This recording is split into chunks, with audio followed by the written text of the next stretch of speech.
We want to get started close to on time. We go from 9:30 to 11. So, good. But this is quite a few people for whatever time it is, 9:30. Thank you very much for coming. Your presence indicates to me your interest. So, we will be sharing from our various points of view what we consider to be the state of the college at the moment anyway. We think it's important for you to hear from us, especially at the beginning of a year. At first, we had talked about having this as just a budget forum, but then we decided we need to give you the other aspects, just a little bit. So we were supposed to have 3 slides each. So the VPs that get up here with more than 3, you know that they didn't know how to follow instructions. I have 3 slides, don't I? Yes, that's right. I followed the instructions I gave.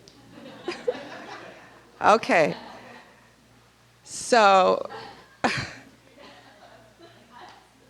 are we being recorded? Yes. Oh, I need to change my behavior. Okay. So we're happy this morning to have our whole team here, and we have a board member present, Marsha Croninger. Thank you very much, Ms. Croninger, for being with us today.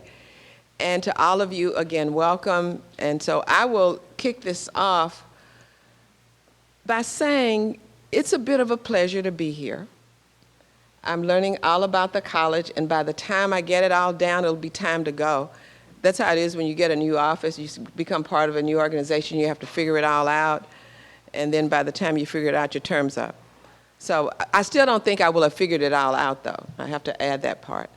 But this is a great college. There are really wonderful things going on here. And I think what I'm most impressed by as I compare you to other colleges in which I've worked is the amount of emphasis, of time, of energy, of funds you put on student success. I hope you know well, you probably don't know. You spend a lot of money on students and their success. And I think that accounts for the success you experience. And there's a huge commitment here to getting students in the institution and getting them through.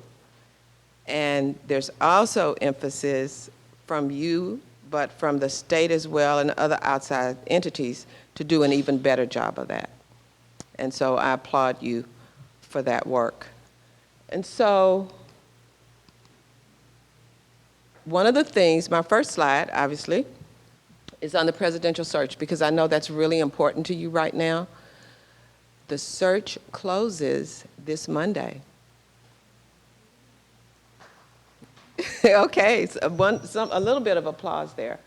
And so the screening committee is really, we have a search consultant from the Association of Community College Trustees, and she has been really working hard to find candidates for this position.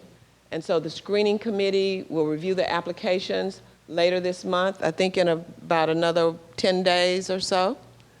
And then in October, the semifinalists will be interviewed off-site. And then late October will be your chance to participate. Public forums will be held with the finalists. And if you can work it out in any way, you should participate. You need to see who the finalists are, the possibilities, and you'll have an opportunity to comment. They'll have comment cards, and you'll get to write your impressions of each one of the candidates, and those will go to the board. So it's really important, and I'm sure those are going to be videotaped, and if you cannot show up in person, you'll have the opportunity to participate by watching them later. They'll be up for a while, so watch your email, but be sure to participate in that. In early November, the Board of Trustees will announce its selection, and then your new president will start in January when the term begins. Now, what we're looking forward to as a management team is to interact with this person, because as soon as we know who that person is, that person will be here. As much as we can get the person here to start the transition, we'll be taking the person around on tour to do whatever, to meet you and to orient that person to the things that we're doing so that the transition can be smooth. So we're really excited about that, and we're prepping for that.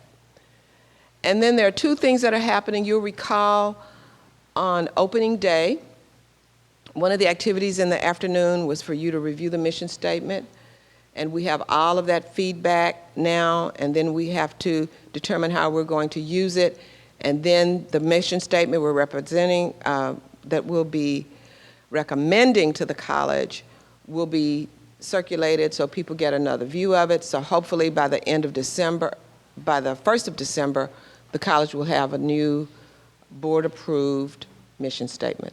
So be on the lookout for that.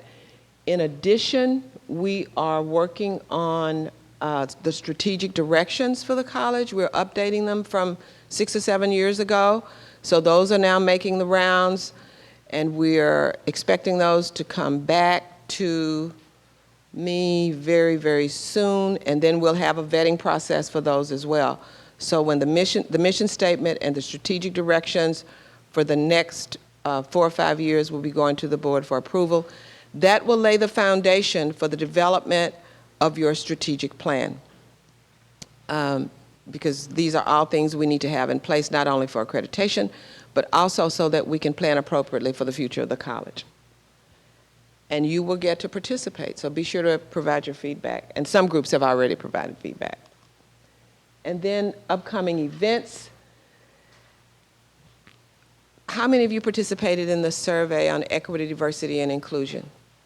Are you kind of anxious to see what the results are? Well, you get to see that or hear that next week. We're having these forums on the 18th and the 19th. And afterwards, we're even going to send out just a really short survey to get some information from you based on your experience with that. And then we're going to have focus groups.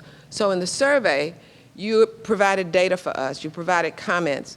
And I have to tell you that those 580-something pages of comments were really pretty, no, they were very honest. We really appreciate those. I know I said that we would share those comments, but it turns out that there's no way we can share those comments because they are so personal, and we didn't get permission from people up front. We wouldn't have known from whom to get permission because we don't know who said what. But we don't know whether you want some of the very, very personal things you shared said.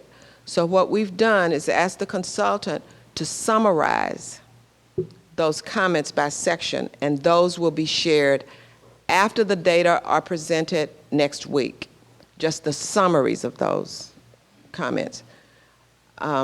They gave us some really, really good information about how you feel about things. And so be sure, if you can, to attend those forums. And I can't remember, are we taping? No, we're not taping those, so you need to show up. And then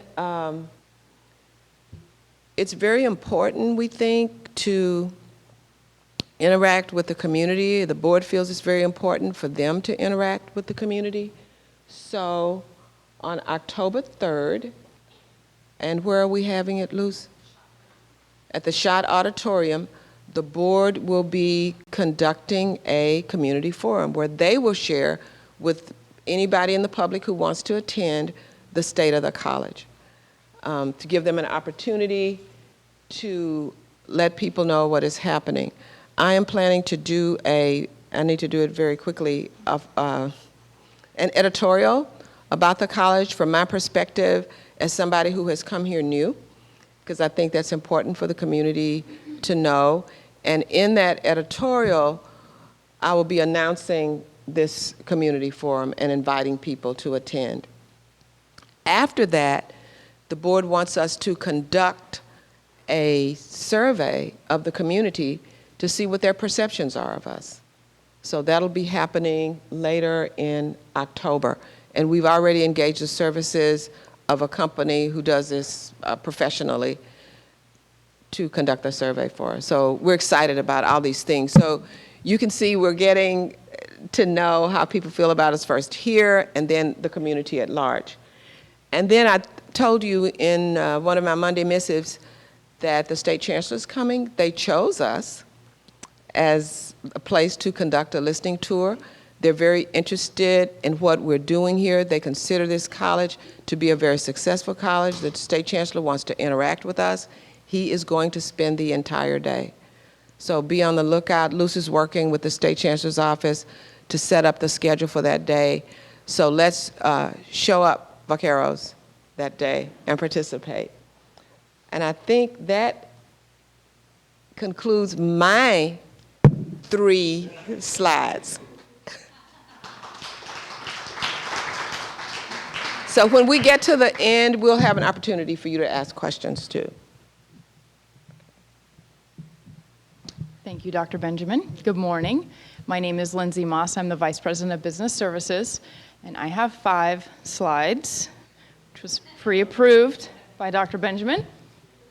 So I could talk for hours and hours about our budget. I have a very limited amount of time to go through it, so please do use the time at the end of this to ask questions. That's what we're here for, to answer questions about the budget. I know it's complicated and doesn't always make a whole lot of sense because it changes so much. So keep all your questions for at the end, and we'll go through them.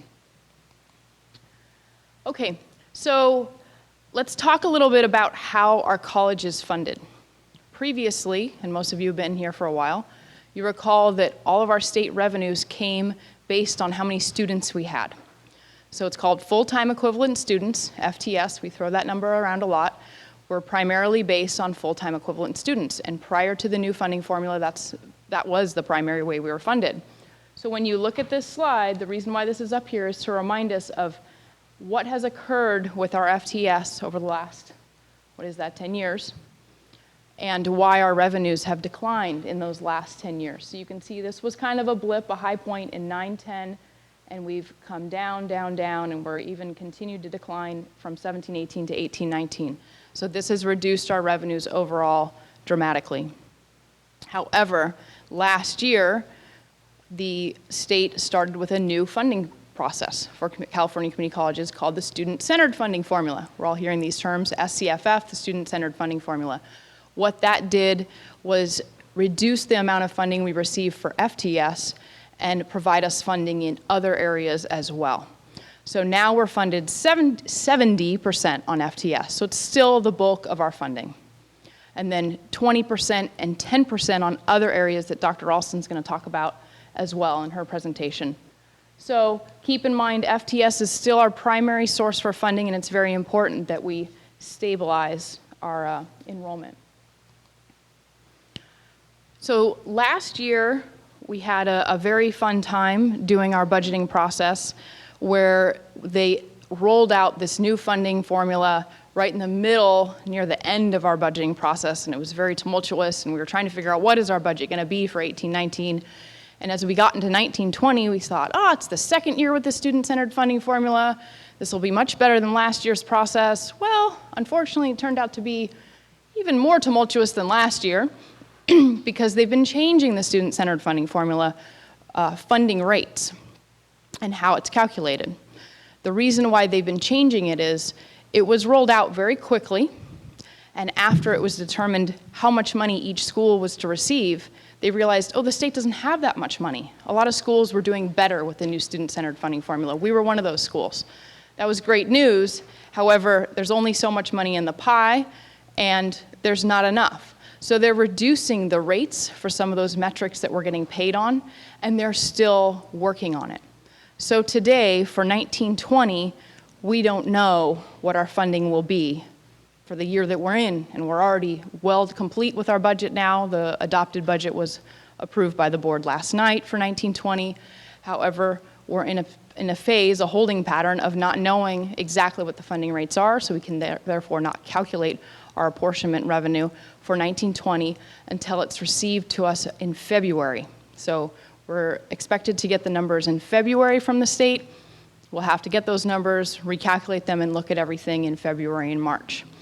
So very difficult situation for us. It made it so that we had to budget our revenues not based on the funding formula, but instead on our best estimation, which is based on our constrained revenue amount that we received last year plus the COLA that was provided. So it's a nutshell of some very complex information, but it just lets you know that our revenues are very uncertain even throughout the year that we're currently in. Okay, so as we could see that our revenues were coming down from June, our tentative budget, until our adopted budget that was just approved last night, like I mentioned, we could see that we had a large deficit in our budget and that it was going to get even worse.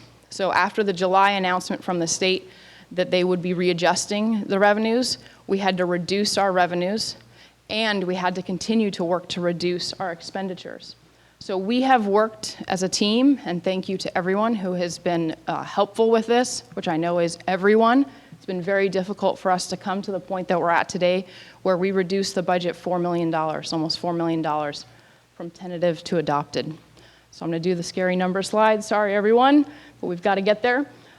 So when we look at the tentative budget that we worked through the whole budget development process from February until June to get to, we'd done a lot of work, and you could see we ended with a negative budget, almost $5 million.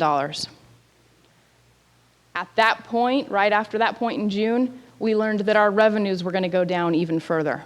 So this is important. Look at the difference that our revenues actually went down. So if we would have not done anything on the expense side over the summer, our deficit would have been $7 million.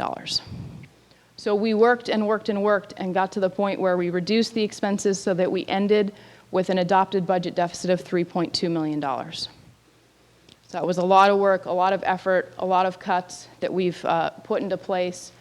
All of the cuts are listed in the PowerPoint presentation last night. Please take a look at it. I don't have time to go through them all right now, but they include a hiring freeze, travel cuts completely for the year, large cuts to hourlies. I'm sure most of you have been impacted by them and have been working through them with us. And again, thank you for that. Now, at the board meeting last night, there was a lot of discussion about how high this deficit is and that it really should be reduced down to zero. So we are going to continue to work with this. The board did not feel that that was satisfactory to end the adopted budget with a deficit. And here's part of the reason why. So we have reserves. We have our general fund unrestricted reserves. It's this blue bar here. This is kind of a history of what it's looked like. You can see it's gone up. This year we had we ended the year with some one-time unexpected revenues that we transferred over into the construction fund.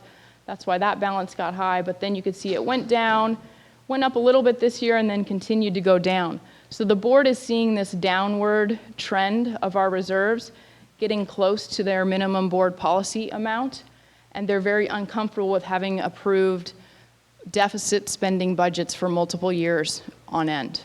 And they're at a point where they're saying, no more, we need to have balanced budgets because we want to keep that reserve as healthy as we can and above that line. To catch my thought. What else was there? I zipped through it so fast. And then an additional concern that the board has with this green section, the construction fund, is that we do have the funding secured from the state for the PE building, and it does require a local contribution from us, and that will eat up more than what we have available in the construction fund. So they're also very concerned about the commitment we've made to replace that building and the fact that we have a local contribution that will eat up those reserves, and then we have some additional costs probably beyond that we're going to need to figure out how we're going to finance it or where those funds are going to come from. So that's the reason why the board is so concerned about this deficit and working towards having us get to zero, because they're worried about the PE project costs plus getting down to our minimum balance. So we have a lot more work to do this year. We'll keep working with you. Some of these changes are going to take us a while to implement. As you know, we can't fix everything immediately on a dime. But that's what we'll be working with everyone on. That's it.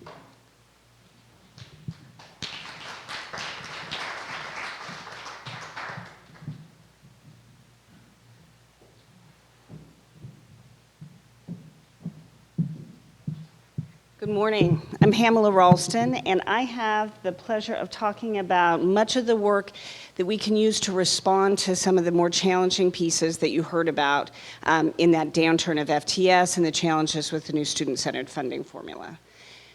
Our work, when we integrate all of our efforts, can actually be manifest in such a way that we can really outperform. And so we have 3 really strong foci during the course of this year in educational programs. And that's thinking about increasing our equitable outcomes, decreasing disproportionate impact, and making sure that all of our students are doing that work more effectively. We're doing that in a couple of different ways. We also need to be working on creating and sustaining our career and academic pathways. That's that guided pathways work that we've been talking about. And then if we're working within the student-centered funding formula, we can see how the state has set up a mechanism that should be reinforcing our good work. While we're in this kind of transitional gray period, that part with the student-centered funding formula feels pretty frightening and a little disconcerting. And so the good work that we've done at Santa Barbara City College will continue to yield fruit. We just have a lot of concerted effort where we're gonna have to work together and pull a lot of things in an integrated fashion to be able to pull that off.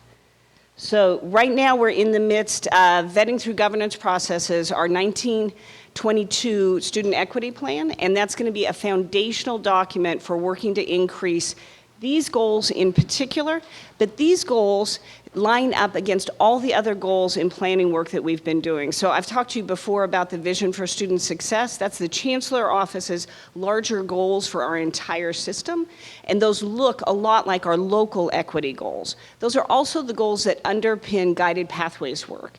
So a difference between these goals and the Chancellor's Office larger goals are thinking about how we place students into career processes.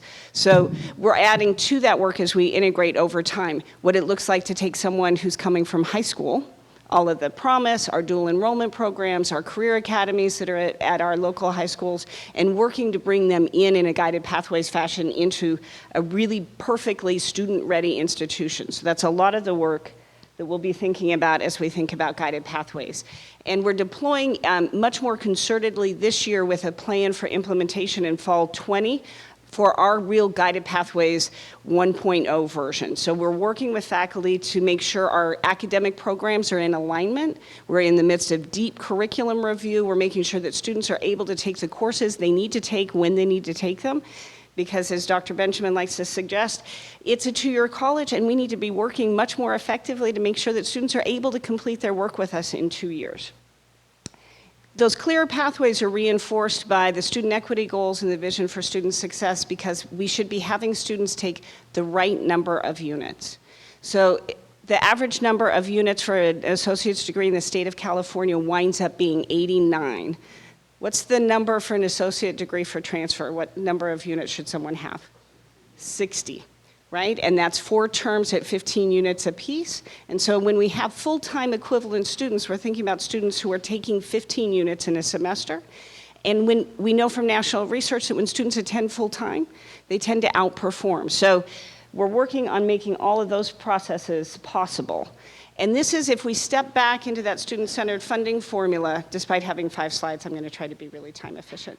And Lindsay talked to you about that 70% base allocation for our FTS. That's absolutely crucial. That's the sustained component of the institution that we need to be able to rely upon all the time. And then the state, after years of research about student success and equity efforts, realized that schools that serve a larger population of students with financial need more resources in order to do that work well. Schools that are really working to dig into classroom experience and educational planning experience need more resources in order to support students in their work outside the classroom. So the next 2 parts of that student-centered formula really work on the issue of equity and then the issue of success. So the first part brings students in and it finances us for the work that we do with them. And the other 2 parts say, and once they're with you, what are you doing to make sure they're successful? So the equity access, the supplemental piece, is premised on the number of students who come to us who are former BOG eligible, the California Promise Grant.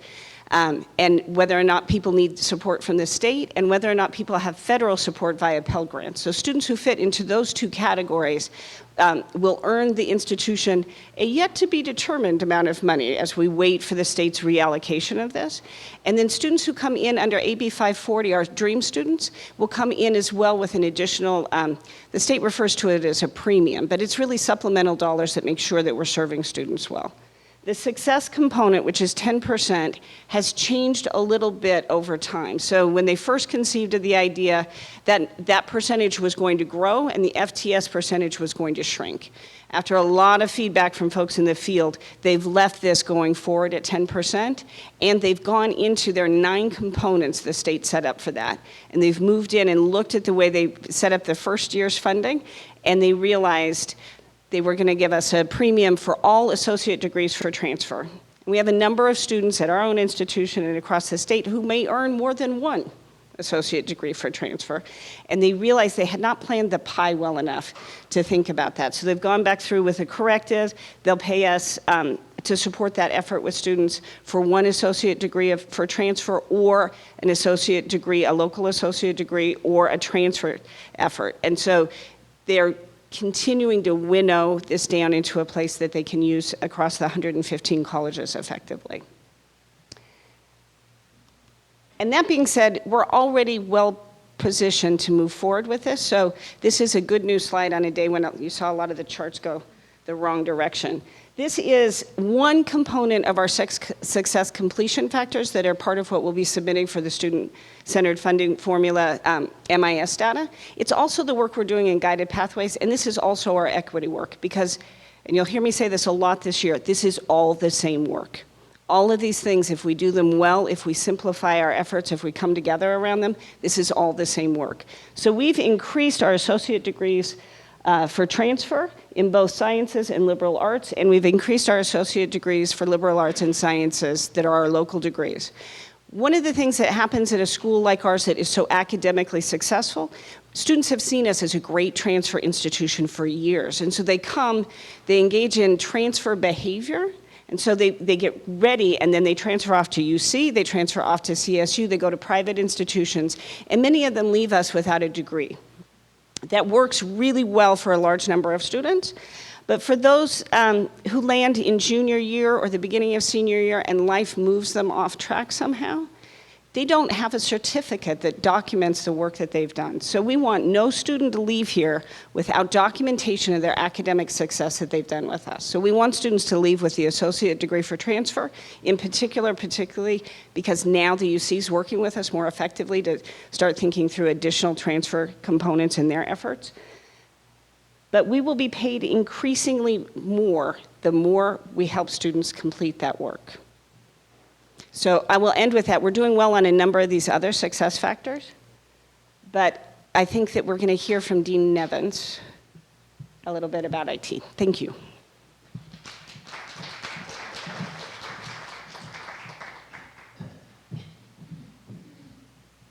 Hi, I'm Dean Nevins, one of the directors of IT, and I would like to, Dr. Bishop gives his regrets that he can't make it here today. I'd like to talk a little bit about what we're doing in IT, and the first thing I want to talk about is administrative systems, which is my area of responsibility. You've seen there's a lot of discussion about a lot of activity that's going on in the college. There's lots of educational initiatives, there's lots of things that help us move the college forward and help our students succeed. All those things require computing systems to help those things work. And that's the thing that we're doing here. And as a matter of fact, 2 of our major initiatives this year, the first one is we're actually going to move Banner, and Banner is the computing system that underlies a lot of what goes on in the college. When students register, when students get financial aid, when people get paid, all those things and more all use Banner. That's our main enterprise resource management system. And we're going to move that system from being hosted literally upstairs into the cloud. And what that will do is that will give us a lot of benefits involving security, performance, and it'll also save us some money. So it's a very good thing for us to move to. But it's also an enormously large project. The second thing we're doing is any modern institution operates on loads and loads of documents. And so our current document management system is really not sufficient for our needs. And the SoftDocs implementation is going to allow us to have a modern system which will allow us to process student documents much more efficiently, which again will help bring down our costs, help people be less frustrated in their work, and support a lot of the activities that people are doing at the college. So those are the 2 major activities in IT, and we're also going to hear from one of my colleagues about some of our other initiatives.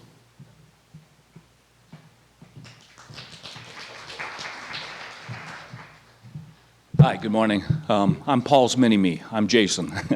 I'm going to talk about the next 2 slides. First of all, as you know, when you run into a technical problem, you reach out to our IIT help desk. And the first thing we do is we have you create a work order. That work order system that we have on the staff and faculty side is very old at this point. So although we're talking about some budget cuts, there's quite a few things we're going to do in IT within the operational budgets that we have that are going to take us really to new heights. One, with that ticketing system. On the staff and faculty side, we've had one solution. On the student side, we've had another. So we've been supporting two different systems, two systems that don't meet our needs. So this semester, we're going to standardize on one. We're going to either upgrade it or we're going to replace it. And then it's going to become an enterprise level solution, meaning it's not only going to be used by IT, but we're also going to pull student support services into it. Accounting, payroll are going to come into it so that as requests are being made, they can be tracked, they can be kept, we can have data on it. And so we're really excited about some of the steps we're going to take with the new help desk system. The other thing is that we have a system called Uniflow, which is our pay-for-print system, our print recovery system. We've successfully rolled it out in the student environment. Since 2010, as you know, we've had a decline in enrollments. We've also had to cut back on budgets over time. So one of the things that we've done is we first did really analysis on the labs. We found that the black and white printers that we had deployed for students cost more than the multifunction copiers to operate. By rolling out multifunction copiers, we were able to provide more functionality. Students, staff, faculty being able to print through Google Cloud Print from any device. Student can literally sit on the bus coming in that has Wi-Fi, hit print, go to the nearest multifunction copier, use their ID card, and pick up their document. So now what we're going to do is we're going to focus, again, now on the staff and faculty side. All those areas where we have those black and white network printers, those common printers, they cost us about 7 cents per click. Multifunction copier costs us about 3 cents per click. We're able to bring in support to help us. We've never done a great job of printer support. So we've got a company, we contract, and we're able to help offset some of the workload with declining. So the other is virtual desktops. One of the things that we've done is over the last few years, we've tried to pull back on costs for refresh. We've replaced desktops with thin clients, with Chromeboxes, and we've offered more access through a virtual desktop infrastructure. Now, we haven't saved money there. We didn't do it to save money. You end up putting money on the back end when you have a virtual desktop infrastructure, but what you get is flexibility. Now, currently, with the exception of just 2 labs here on main campus, all of the software that's being used in any of the instructional computer labs around main campus are all up and available through the virtual desktop infrastructure. So a student using a smartphone, tablet, iPad are able to access that software anywhere, on campus or off campus, using our virtual desktop infrastructure. It has been a bit slow. You start putting all that software in there, you've got to be able to scale it. We've had to do it slowly over time. We have, throughout this summer, been able to identify some efficiencies on how those configurations are made to the software in the virtual profile. And so we're going to be rolling out a new profile here in a couple weeks. Also have the new access to Adobe Creative Cloud. And it's going to help decrease the amount of time it takes a user to log into the virtual profile, which has been our biggest challenge to this point. You start mapping printers and everything else, it can be challenging. So this is going to be huge, as most of the labs are now using virtual desktop infrastructure. The other is that Academia is a system that has been rolled out here recently to help with student success, to track. This is huge. And it's going to be in all of the tutoring areas. So IT will be providing support for this system and helping to expand it as the needs come up. And then, as far as the virtual desktop infrastructure, the Wake and SHOT are our last areas, and frankly, we need to give them some attention. Over the years, they haven't gotten the attention that they deserve. And so we have we created some efficiencies with the infrastructure. We've worked to install new servers. We're going to finalize that. And then sometime over the winter break is when we really anticipate that we're going to be able to start rolling out virtual profiles and using those in the labs on Wake, and then in the future, next fiscal year, SHOT. What that's going to allow is for any credit classes that'll be taught at Wake, now you're going to have access to all of the software that we have as a college, and not just what has been used for Wake for instruction. So it's going to be huge for credit and non-credit classes. Security, we got quite a bit to do yet with security. I know you've heard quite a bit about it from Jim. There's more to do. We have a lot of documentation, retention rates of data, of user accounts. When do we deprovision accounts? There's a lot that we have to do. we need to step up and do our due diligence. And so there's going to be more work along that lines. There are going to be policies that need to be amended, administrative procedures that need to be updated based on really what the industry is calling for at this point for best practices. So you'll hear a lot about that from Jim Clark. Also, the awareness training that Jim has been giving, we need to continue this. With all of the spam, with all the attempts to gain data, to gain access to our systems, there is still so much that the community as a whole really needs to learn and apply. So you'll see and hear a lot of from Jim Clark as far as invitations to departments to come and talk to your staff, to talk with you so that we can, again, step up and do our due diligence.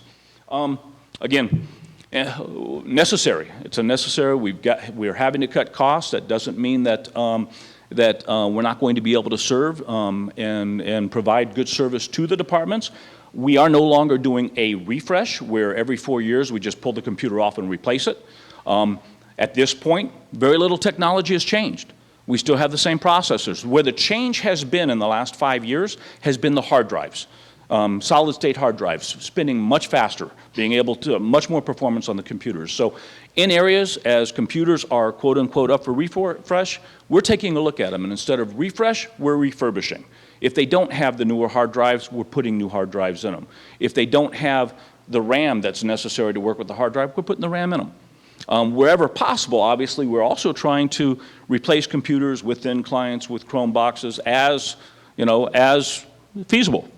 So we will continue to go down that line. Again, Shot and Wake, they haven't had the love that they really deserve. And so one of those main areas that Jim's going to focus on is Wi-Fi. We've got to update. We've got a lot of old access points that were donated to us 5 years ago by Westmont. It's time. It's past time. So we will be putting some money into access points and really stabilizing the Wi-Fi infrastructure out at Shot and Wake. So on security, Shot, Wake, you're going to see a lot of Jim, and Shot and Wake's going to see a lot of all of us in IT. So, all right, with that, I'll hand off to Human Resources.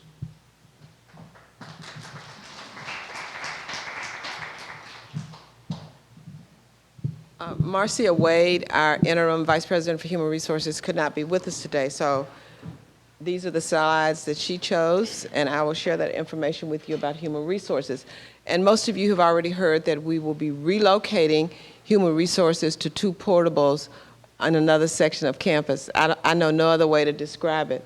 And I am so directionally challenged that I don't know where to point to.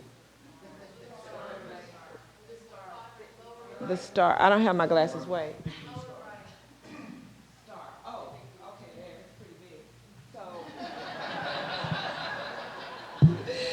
big. So they will be moving, and I think there's finally some excitement building in them around this. At least I hope so. Marcy and I walked out there the other day so I could see. So they will be moving, of course, from the Student Services building to this location, and so they're getting new digs. They will be fairly new when they move in, we hope by October. So we moved them from Student Services because, as you know, Dr. Ralston talked a bit about guided pathways. It's really important, and research has shown that when services for students are centralized, that it's much more effective for the student. And that is why we are trying to give the entire Student Services building over to Student Services. As you know, they're in different places on the campus, and this way, the majority of them will be in that building. And so we're very excited about that, and that's why we're moving Human Resources. We looked at a lot of different things. I cannot tell you all the reasons why we decided on this move, but believe me, after the discussion of which you were not a part, we decided that this was the best location for Human Resources. And so you have fresh eyes in Marcy Wade in Human Resources, although it's for a short period of time. Both of us will end our tenure in December. But she's been in Human Resources for many, many years. And so has some really good ideas about what we need to do there. First of all, we need to get a permanent person in Human Resources. That job is being advertised as we are speaking. We just extended that search for 2 additional weeks, but we feel confident that we are going to get a really good human resources professional to lead the area. And then under new leadership, department structure will be reviewed to ensure that appropriate positions are structured for quality, exceptional customer service, improved efficiency, and proactive engagement. We're doing the same, the plan is to do the same thing with this new Vice President for Human Resources that we're doing with the President. As soon as we know who that person is, we're bringing that person onto the team this fall before both of us leave the institution, so that, again, there will be a smooth handoff from Marcy to the Vice President for Human Resources beginning January. And then compliance and training. There's a lot that needs to be done everywhere. So this is an area on which Marcy is focusing to train people, all of us who are involved in these variety of processes, to come up with consistency, especially in our hiring practices. When you see the results of the survey, many of the things we're talking about here, you're going to see that you are recommending changes and improvements in these areas. And in human resources, we got lots of recommendations through the survey. Mandated sexual harassment training for all employees. Mandated for managers for a long time now. We'd have to go through the annual training. We do the online training all over the state, everywhere. The new legislation requires now that all employees have to receive this training. They had originally said we needed to implement this year, but we've gotten an extension, and I've forgotten, maybe it's a year, so we have a little more time to implement for everybody, but it continues for managers. She wants to update collective bargaining agreements for managers and unit members, and then training on the evaluation process, and then committee chair training related to hiring. This is very important. We invest so much time and energy and finances of financial resources into hiring people, and it's important that all the proper steps are taken, and so we are going to strengthen that training and make sure that all of our processes move along smoothly. I hand this over now to School of Extended Learning.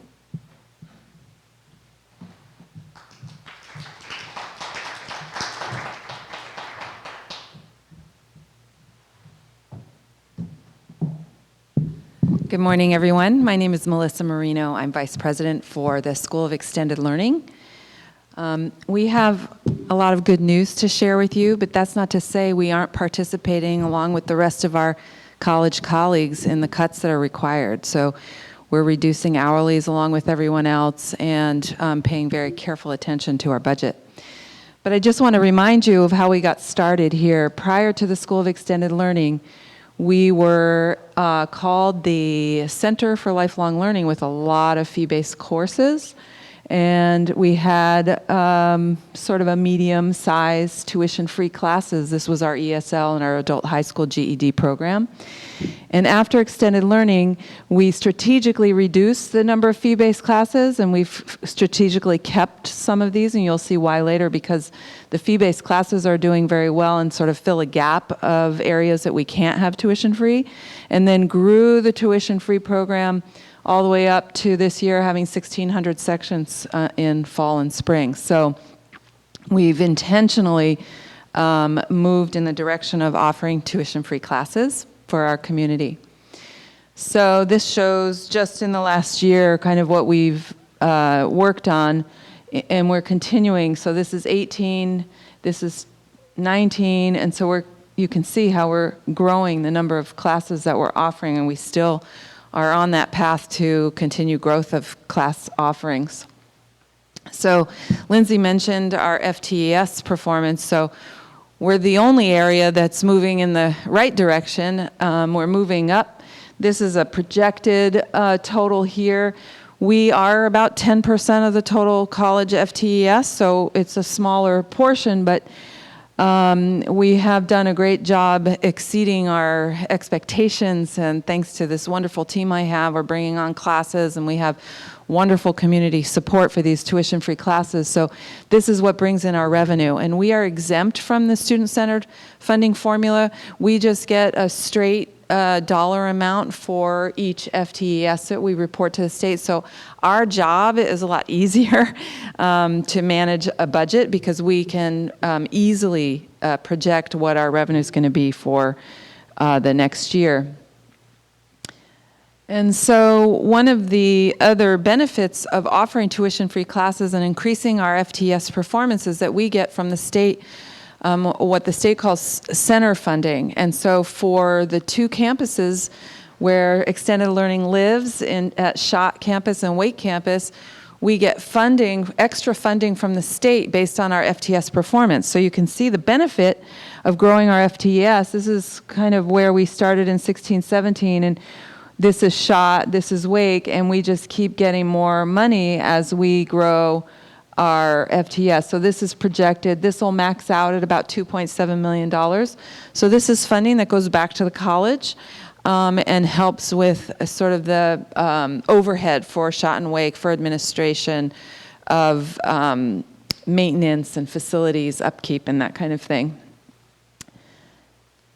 And so here is our performance, and all of this revenue, net revenue, goes straight back to the college into the general fund for support for what we're doing. So these are our revenue. So this is our FTES here.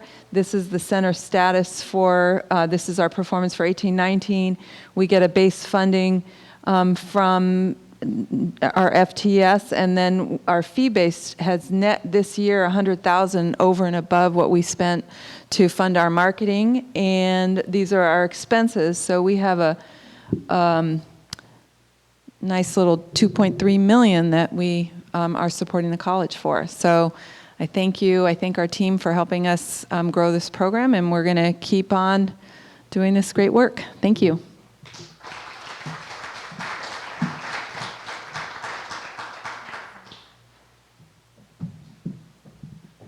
All right, good morning. I'm Luz Reyes Martin. I'm Executive Director of Public Affairs and Communications, and I lead the Office of Communications here at the college. I'm going to talk briefly about the three priority areas for my team and my office. So we are the department responsible for enrollment marketing. And what I mean by that is we work with our team here on campus to determine what our goals are for FTES, and then we develop a plan to try to achieve those goals. And we do this for credit and for the School of Extended Learning. And most of our, if not all, actually all of our marketing efforts take place here in our service area, which roughly is from Carpinteria to Gaviota, excludes the San Ynez Valley. But we do a lot of work here locally to educate the community about Santa Barbara City College, about our programs. Again, on the credit side and School of Extended Learning, we do bilingual enrollment marketing campaigns. We do everything from direct mail, printed advertising. We've moved pretty heavily into digital advertising as we see the data that reflects that those are very successful campaigns. We work closely with partners to, over the last 2 years, expand into television ads. I hope you've seen some of those. But those are very targeted towards particular areas and for particular demographics of students that are highly likely to enroll. So we work with partners to develop those ads, and we do radio. You've probably seen the ads on the backs of the MTD buses, things like that. Another area that we focus on is communications, and that's both internal and external. Some examples of our external communications include The Bridge, which is a community newsletter that goes out monthly. It's a subscription-based newsletter that I believe is up to about 1,200 or 1,300 subscribers a month. We have something called the SBCC Legacy Project, which if you've not heard of that, we encourage you to learn more about it. We now have it pretty prominently featured on our website. This is an effort that in collaboration with the foundation and with some retired faculty and staff members, we've worked over the last several years to build up a living history of the college. There's a great deal of love and attention that has gone into this project. project. It's everything from videotaped oral histories to written histories, so really encourage you to check that out. And we've instituted our annual report to the community, which is really our way to showcase all of the wonderful things that we do at the college. And that has been greatly successful, and hope you've checked that out as well. Internally, we launched Cliff Notes, which is our monthly employee newsletter where we're able to share important news, kudos from staff and faculty, and we continue to grow that. And we get lots of wonderful content from everyone throughout the campus who want to share great information. And emergency communications. I am a FEMA-trained public information officer for emergency communications, so I work really closely with both our team here at the college, but also in the county and in the region on emergency communications. Unfortunately, that has been very needed and used in the last couple of years, and I'm glad to not only be able to support the college in that effort, but also train people in my team to be able to support those efforts as well. And public affairs and advocacy. So when I talk about this, I like to use the term advocacy, but because that's really what I see myself and my team as. We're advocates for the college. And we do that not only legislatively through our advocacy to our state legislators. We have great relationships with our local elected assembly members and state senator. But also work closely with the league to track legislation, to send letters of support, to ask questions or get information for the college about proposed legislation. But we also do that locally here on issues that impact either the main campus or Wake or Schott, through the county, through the city. Our 3 campuses cover 2 supervisorial districts, counties, mayor and city council, but really even if you include Carpinteria, that's another supervisorial district. So it's important for me and for my team to maintain positive relationships with all of those elected officials, their staffs, so that they're aware of everything that we are doing. They're aware of the wonderful, things that we do for students, and we try to invite them to events and share information with them on an ongoing basis. And other types of community advocacy outside of, the formal kind of elected official role. I try as much as possible to be present at community meetings, at neighborhood meetings, here on the Mesa, but also in the neighborhoods where our other campuses are, so that I can be a positive representative of the college. I can hear about questions or concerns that might be coming from the community on all types of different issues. I just feel that it's really important to have a positive presence in the community, and I know many of you do that in your neighborhoods and community groups as well. So I'm happy to continue to do that. I also work really closely with regional partners on many different types of projects at the county level, working with our neighboring community colleges and their staffs to share best practices, to share things that are happening at our campuses. Again, all with the goal of continuing positive communication with our region, because Santa Barbara City College is a wonderful part of this community. We have very strong, deep roots, and it's important to continue to be seen as a partner and to have just a wonderful reputation and be counted on as an organization that will step up when it's needed, as we demonstrated as a collective group during, for example, the Thomas Fire and the debris floor in Montecito. So happy to continue doing that work. And with that, I think we will take questions. Thank you. And we have 2 mics set up in the aisles. If you have a question, if you wouldn't mind coming to the mic.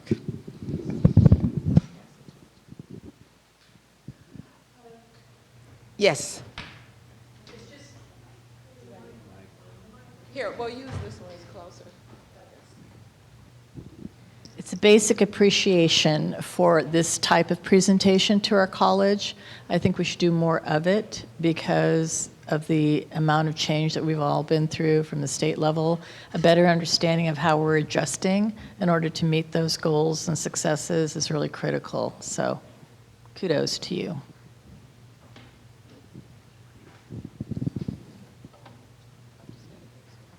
Any other questions, comments? So we told you everything you need to know. Okay. Oh.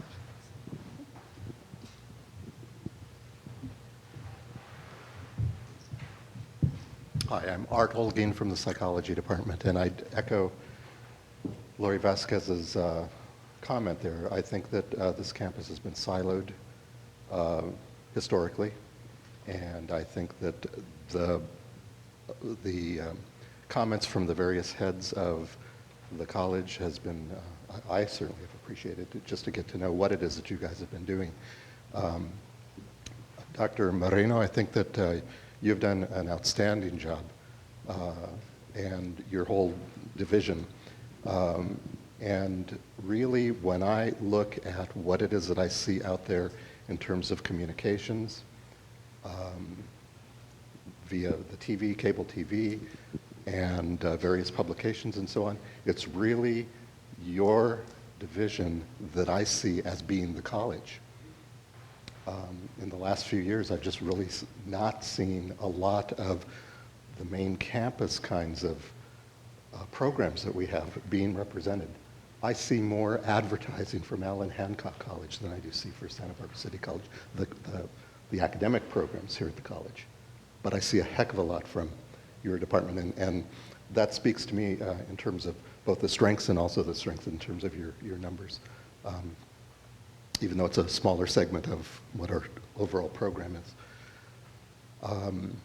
So I am very appreciative of the hard work that so many of us are doing that we don't even know about, or that I don't know about. Dr. Benjamin, I do have a comment about the equity survey results.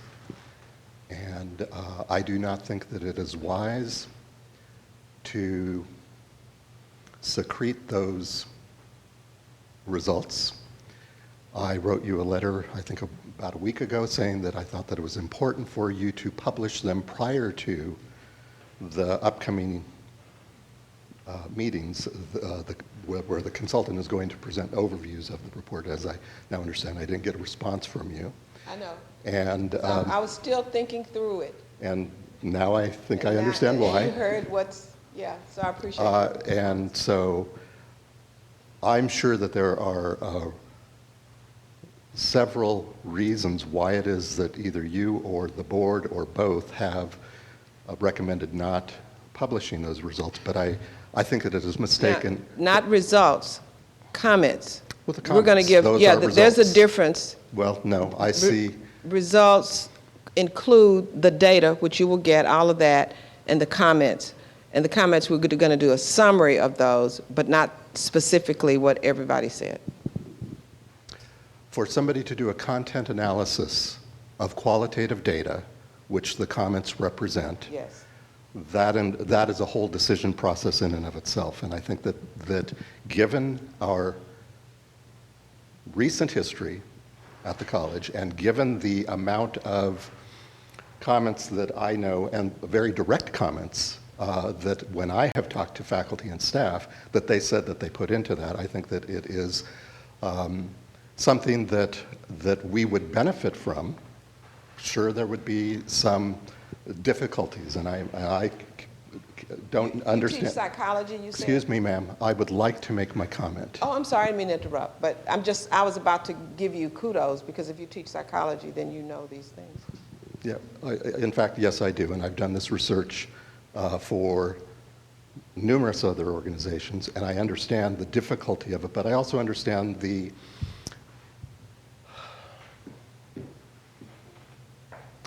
oftentimes organizational aspects where consultants are hired to come in and to, if you will, cover up a lot of the things that may need some airing. I'm trying to be diplomatic. For those of you who do know me, you should understand that this is an attempt to be diplomatic. This is an attempt to be diplomatic.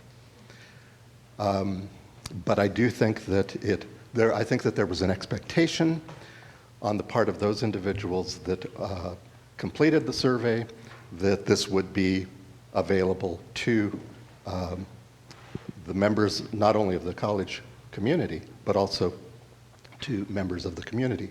as well. I think that it is an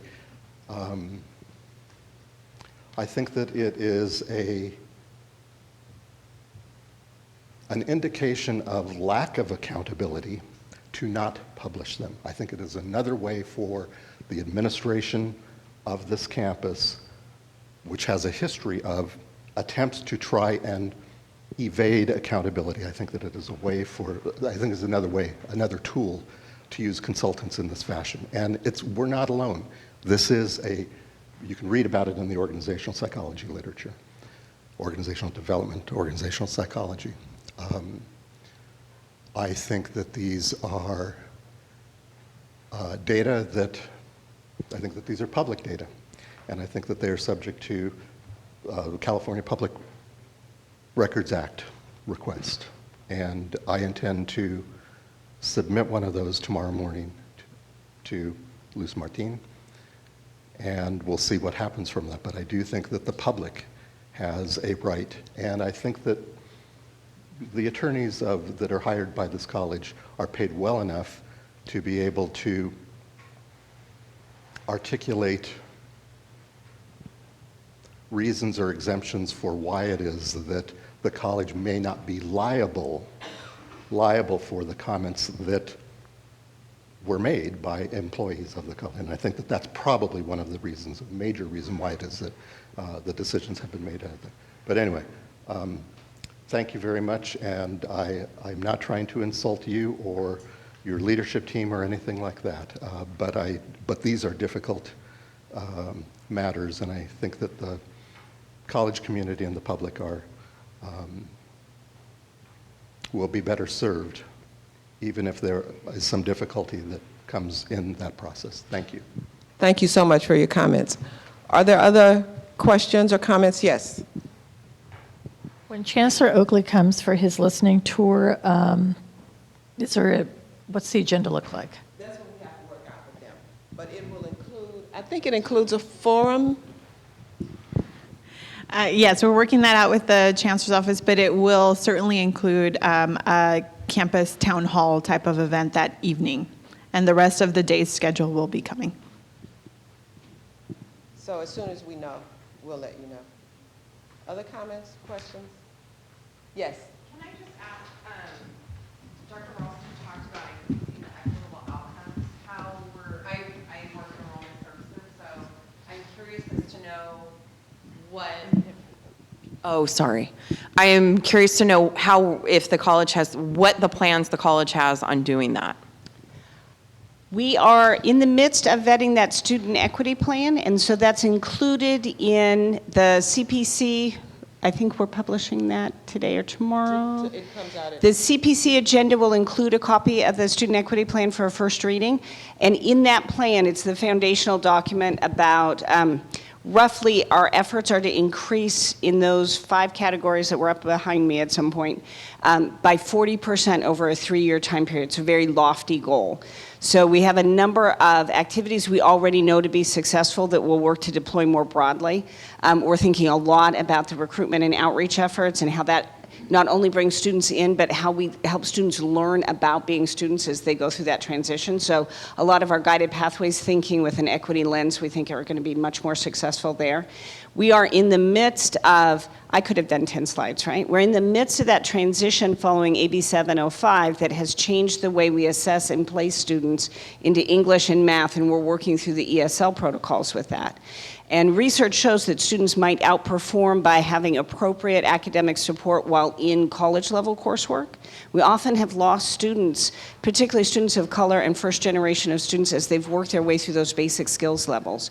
And so once they made it through, they were outstanding students and they did very well, but we often lost people along the way. So we think working really effectively with our faculty, instructional faculty, our counseling faculty, and our other support staff, that students are going to do more effectively there. And if they complete English and math in that first year, the likelihood that they stay, those are major momentum points in a college program. They stay through that and we retain them, they're much more likely to stay and complete while they're here. So a lot of energy and effort on kind of a cohort, welcoming, integrated process around all of those elements. So you'll be hearing a lot about this as we move into October and November about integrated planning around guided pathways and student equity planning. And so we'll be taking those big idea activities that we know are important and really moving them into an action step planning process. And we'll be pulling in a lot of people to play in that arena as we walk through it. Thank you. One other question I have is that we're saying that guided pathways, we're moving towards a goal of fall 2020. Is that for new to college students that are going to be here for fall 2020? Because we start enrollment in January. Right. So we're working through a deployment, and that date is part of our commitment that we made when we entered into the pilot project. We're part of that 20 college set, the California Guided Pathways College set, and they gave us 3 years to really make a lot of effort to say, how will life for a student be different in 2020 than it was when you entered that program in 2017? So while all the work that you're doing to recruit and bring people in between now and next fall, we're deploying elements of that, but we're thinking that when they land here on campus in August next year, their experience should look markedly different than it has before. And we'll be sharing a lot more information about that across the campus as we work through this. But that's Involving people. yes. Well, we have a huge steering committee. You've done some of this work, right? So we're bringing a lot of people in to make sure that all of this works effectively. Thank you. Other questions, comments? I have a question about the vision statement. The thing you presented at the kickoff was a paragraph, and I've looked at vision statements when we did the first one, which took, I want to say 6 months to get one sentence.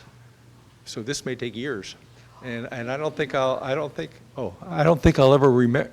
Any of us will ever remember a paragraph. I don't know if something changed at the state, but I kind of don't get a vision Can you statement give us that's your name? Larry. Larry, I work in okay. IT. I agree with you that the vision statement should be just that, a statement, and a short one at that. So while we're doing the mission statement, we probably might as well be looking at that as well. Oh, the mission statement. Oh, you said vision. Yes, but the mission.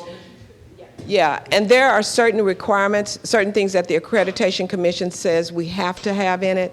So that's accounts for some of the length. It's going to be probably a little, yeah, it'll be.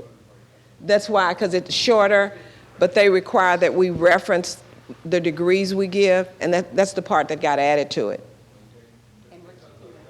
Yeah, yeah, yeah. Thank you. Other comments or questions? Yes.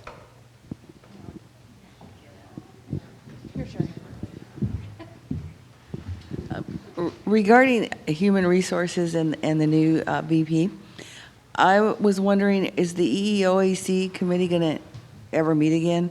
Because we haven't since November, since Mona left, and I see that some of the issues addressed by the new person will be the training of the hiring committees, and we spent 2 years working on a lot of changing the process for orientating the Yes. committee members, giving suggestions on recruitment of people, and it seems like it's just gone away. It hasn't. You and I have talked about this, and that is on Marcy's list. That's why it's up there.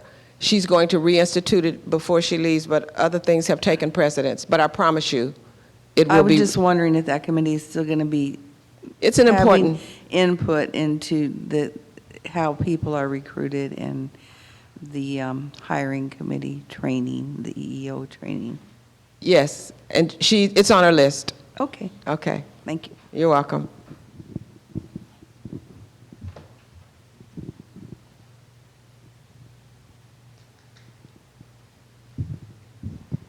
I'm wondering if maybe adding an extra slide to this presentation group about the accreditation to build that higher expectation for the college and to build these pieces, because all of these pieces we're talking about feed into the work that we're doing currently on accreditation.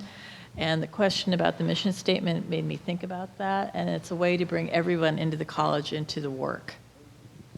Thank you, Laura. Others? Okay. Well, thank you for coming. There are several more, and if you enjoyed this one, come again.